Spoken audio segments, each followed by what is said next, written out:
ఒక ఐఫోన్ ముగ్గురు ప్రాణాలని తీసింది. ఈ ఇన్సిడెంట్ మహారాష్ట్రలో జరిగింది. ఇక్కడ కనిపిస్తున్న పిల్లోడికి ఒక 19 ఇయర్స్ ఏజ్ ఉంటుంది.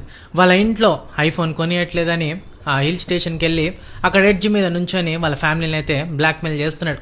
దాదాపు ఒక 3 అవర్స్ నుంచి అక్కడే నుంచొని ఇలా కొనియాలన్నట్టు బ్లాక్మెయిల్ చేస్తుంటే వాళ్ళ ఫాదర్ వెంటనే తనని సేవ్ చేద్దామన్నట్టు వెళ్తే ఇద్దరు కూడా పైనుంచి పడిపోయారు. దాని తర్వాత వాళ్ళ మదర్ వాళ్ళని కాపాడదామన్నట్టు తన కూడా దుంకింది. ముగ్గురు కూడా ఆన్ స్పాట్ చనిపోయారు.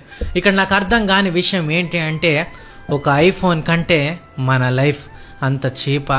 నిజంగా ఈ ఒక్క ఇన్సిడెంటే కాదు, చాలామంది ఈ రోజున చూస్తున్నాం కదా, చాలామంది ఫ్యామిలీస్లో పిల్లలు అదే సో కాల్డ్ జెన్జీ ఇలానే బ్లాక్మెయిల్ చేస్తున్నారు. ఈ విషయాన్ని ఎంతమంది యాక్సెప్ట్ చేస్తారో లేదో తెలియదు, కానీ ఈ రోజుల్లో పేరెంట్స్ కంట్రోల్లో పిల్లలు ఉండట్లేదు, పిల్లల కంట్రోల్లోనే పేరెంట్స్ ఉంటున్నారు. ఎందుకంటే చిన్నప్పటి నుంచే మన దగ్గర ఉన్నా లేకపోయినా కూడా వాళ్ళు అడిగారు అన్నట్టు ఇచ్చేస్తున్నారు. దాని తర్వాత వాళ్ళకి కోరికలు పెరిగిపోతున్నాయి. ఎంతలా అంటే మనం తీర్చలేనంత. అప్పుడు డెఫినెట్గా ఎవరు కూడా అర్థం చేసుకోరు.